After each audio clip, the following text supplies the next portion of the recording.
Okay, welcome everybody. We're going to do a little bit of a review of IXL today.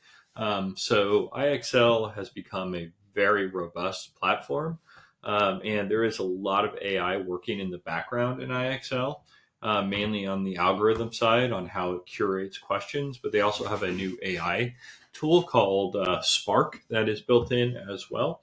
But this is mainly an assessment and curriculum platform. And like I said, it has grown tremendously over the years and I think gotten a lot better. Not that it wasn't bad to begin with, but it's just improved more and more and more. So I'm going to be walking you through a review of this. As an educator and instructional technology admin, I've been working on this with this platform for I think like 6 years now. So I've seen it evolve. But I'm just going to walk you through. I'm signed into an admin account just for the record. So if you see certain things, they may not look exactly the same as a teacher login, but I'm just going to walk you through it. There's a lot, so bear with me here. Okay, we're going to go immediately to the learning tab because there's just so much. So let's just go through the top here before we go to learning tab. But so here you got my Excel, and it's got some new things that it has. You can create like common assessments for your school or district and quizzes. These are relatively new. Leaderboards, not a huge fan of students using leaderboards for this kind of content, but they have that feature. Teacher badges to award teachers who use it quite a bit, and then all sorts of other resources for learning. I have done IXL Live, the administrator one, and many teachers have done the regular one, and it's been very, very fruitful. Also, Spark Studio is here, which is their new little AI tool. We'll look at that. Learning is all of the content. Assessments are all of the custom assessments built. Analytics is to see how students are doing, and then obviously this is accounts. So let's go to learning, and we're going to just click on the learning tab, and this is really the core of IXL. So they have a lot of subject areas, math and language arts, but mainly in math. And then they started building other ones on top of that afterwards, like science, social studies, Spanish. Math, I think, is where they shine the most. Language arts is still pretty solid. But as you can see inside of math content, for each grade level, it tells you how many different skills they are tackling in each grade level. And they go from pre-K all the way through calculus and beyond. So there's all sorts of different skills. You can sort these by looking at grade level associated skills, topics. So now this is resorted by topic areas, which go across grade level. There are weekly plans that are already sort of pre-designed for different grade levels and such, if you want it to curate the content. And then there's skill plans, and also there's textbooks. So they will take their content and align it with most textbooks. So if you go and you find whatever textbook you're using, it will show you where their content links to different standards, so you can very easily assign it to your students. So there's all sorts of different things going on here. Let's go back to the beginning to sort of show you a little bit more about this. So let's just go to third grade and see the 403 skills here. This kind of shows you what it looks like, and you can go through and you can see a little bit more info. When you bring your cursor over it, it gives you a highlight of the type of questions you might see, which is super handy.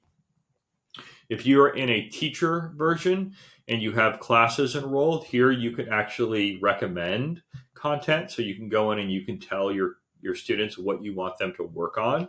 I can't do that in the admin one because I don't have a course, but that's super, super handy and highly recommended to make sure that students are working in the areas that they should be working on. One thing about IXL is that your students pretty much have open access to everything within the content areas. So if your third grader signs in, they can pretty much do whatever they want in the content and actually level up to do different grade level content and such. So if you don't use the recommendations and you're not really guiding them to the right areas, they kind of have a Wild West approach to it. But it's also intentional because it allows the students to keep progressing and then get really good data on how they're doing. And it sort of works the same way in all the content areas. But let me go through some other ones here. So they've got language arts. same sort of layout. If we look at how the skills are broken out in language arts, science, social studies, Spanish. Some of these aren't going to have as many topics. So let me go to social studies and we will view by grades here. So as you'll see for social studies, there are fewer skill content or skills inside each grade level. And there were even less in the past. So they keep building more content into these other subject areas. Let's see how many science has. So yeah, science obviously is a lot less than math or language arts. But they also keep building grade levels. Science didn't even used to go this high. I think science only went to sixth grade last year, and now it goes all the way up to some high school levels. Spanish, they also have Spanish content here, both just for teaching it as a second language and for a language arts perspective from Spanish instruction. And then they've got recommendations and skill plans. Like I said, they're aligned with textbooks. So what do I love about the content here? I think the math is exceptional, and the data they give you along with the math on progress is really, really great. I think that English language arts is really strong as well. I think that Spanish actually is really good too, especially if you're teaching in an environment where you have a lot of students at different sort of language levels. This could be a really great tool for Spanish instruction. We're not going to go in to look at like the student end, but I also love the balance that IXL has found with the student facing end. Let's see if we can maybe dig a little bit deeper on that. Just click on one of these and see what we get. So this isn't exactly what it looks like from a student facing end, but it's pretty similar. IXL is engaging enough for students to want to do it, but it's not so gamified that it becomes something that you worry about it being distracting or taking away from the content.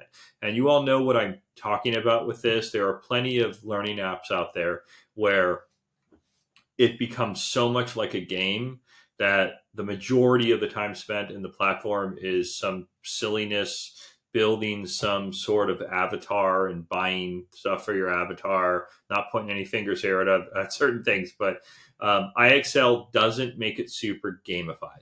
Now, there are like badges and rewards and stuff, but they're very limited. So the students actually, you want them to be happy doing it, but like not overjoyed. And it kind of strikes a really good balance with that. All right, let's talk a little bit about the assessments, because it's really good to know sort of how this works in the back end. So there are lots of diagnostic tools built into IXL. And when you sign up, they'll tell you how to best use this. But typically what you want to do is you want the students to do the standardized like assessments, and you can set those up inside your account settings here for assessments. But you want to actually have them do these standardized diagnostics and configure them to happen certain times a year, because you need to have like a wide breadth of diagnostic content for the tool to work effectively. So you're going to do these diagnostics 2+ times a year to get these baselines. And then you can let the students work inside of IXL at whatever pace you recommend them to, or however much they want to on their own. And what happens is the more they work inside the platform, the better the platform gets on assessing their progress and giving you really good feedback on how they're progressing. So you want to do the diagnostics plus have them work in the platform. If you don't do the diagnostics and you look at the analytics, which we'll look at in a minute, you'll see that sometimes it's not actually giving you great feedback on your students because it doesn't have like a full breadth of information. So anyways, you can set that up with your school and your learning specialists. But we at our school have actually used this only as our math diagnostic. And because when done properly, the live diagnostic feedback is so much better than doing just like a standardized test where you only get one snapshot. With IXL, you sort of get to peek in throughout the year to see how the students are progressing. All right, so let's keep going. Let's talk a little bit about analytics. Now, I won't be able to show you everything here because I don't want to go into student data and make a video that shows students' names, but I'll just give you a little peek. District wide, you get data on your entire district. We're only 2 different schools, so district is not as broad as you might see with a full district wide sort of application, but you get lots of full district level input on how it's being used. For school level, right, you can look at just individual school sites. We only have 2, our lower school and our middle school, but you can get data based on those 2 different schools. You can switch over to the middle school here and see what that looks like relative to the lower school. You get teacher analytic data. So you can see how certain teachers are using the platform, and which ones are really engaging with it and which ones need more time. So, as an admin, you can go in here and you can look at this. I'm not going to click on student because the second I do, it'll bring up a student name on the top. But I will tell you that for student analytics, it's really, really good if you use the diagnostic tools combined with regular use of the platform. And it also gives you these really great printouts that you can have right at your fingertips when doing a conference. You can just sit down and talk to a parent and talk through the printout and give them really focused information on how they're doing in which area. And the platform is really smart. It will tell you where your students need work, and you can recommend content in just those areas. So very, very good. Let's see, what else do I need to talk about here?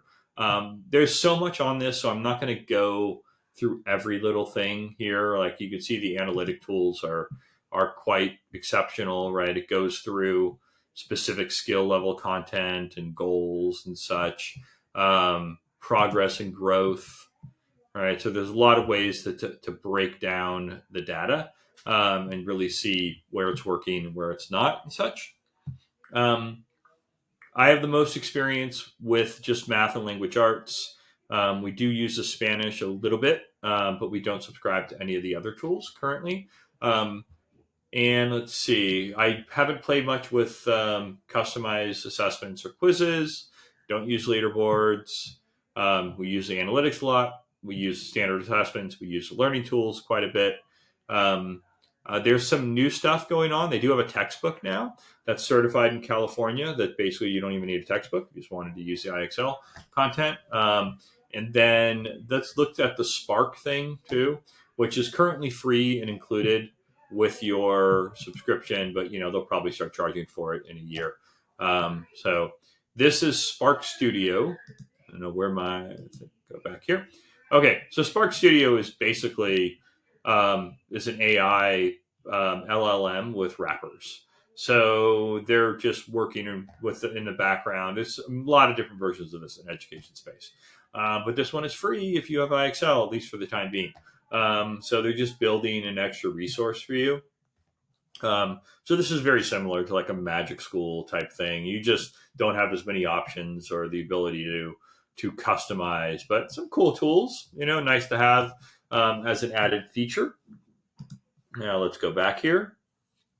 Okay. So I think we'll wrap it up. But my sort of general overview is that IXL is really great and has only gotten better. I think it is a phenomenal tool, particularly in mathematics and also in language arts and some other areas where it makes sense. The cost can be all over the map, right? And it really just depends on how many students you're using and how many different subject areas you want to deploy. Obviously, the more you sign up for, the better the discount on the add-ons, right? But, for a smaller school, like this can be several $1,000s a year, depending on how you use it. I think we pay something around like $8,000 to have math and language arts deployed to maybe 300 students or so, give or take. That might give you a ballpark. We feel it's pretty worth it, especially for the assessment data and the progress data and getting like the customized content that can be matched with different curriculum. So we're very happy with it. And the AI working in the background is really smart on how it curates contents for students. Parents seem to love it. So yeah, huge fan of IXL. Give it a shot. Check it out. And thank you for watching.